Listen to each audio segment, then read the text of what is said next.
Hi guys, happy Sunday. তো আজকে আমি অনেক পরেই আসলাম, কারণ আমার আজকে ঘরে একটু কাঠের কাজ ছিল। সেরকম বেশি না, অল্প স্বল্পই কাজ ছিল। দরজাটা ফাঁকা হয়ে গেছিলো, কাঠের কাজ হলো। রান্নাঘরে ও ছোট ছোট অল্প স্বল্প কাজ, এগুলো দেখতে হলো। তো আর গেস্টও এসেছে ঘরে।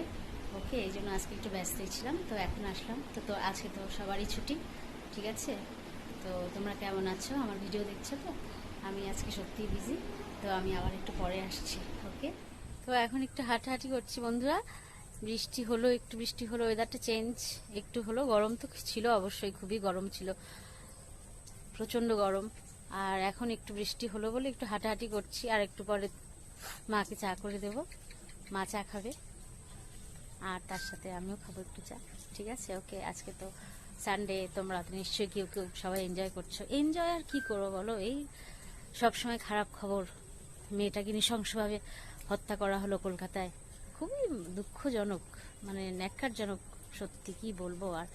এইরকম পাশবিক অত্যাচার কেউ করতে পারে একটা মেয়ের উপর?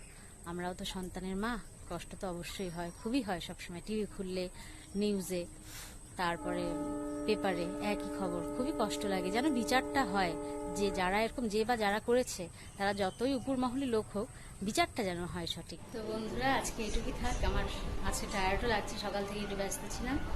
ওকে, আর এটা কখনোই ভুলো না যে একটা মেয়ের প্রতি অন্যায় হলো মানে এটা মহা অন্যায়। এই অন্যায়ের তো ক্ষমা হয় না। তার মায়ের বাবার কি অবস্থা, এটা চিন্তা করতে হবে। আর এই লড়াই তোমরা কখনো থামিও না, এর বিচার কিন্তু হওয়া চাই, অবশ্যই যেন হয় এই বিচার। ঠিক আছে? ওকে, তোমরা ভালো থাকো, কালকে আবার আসো। টাটা।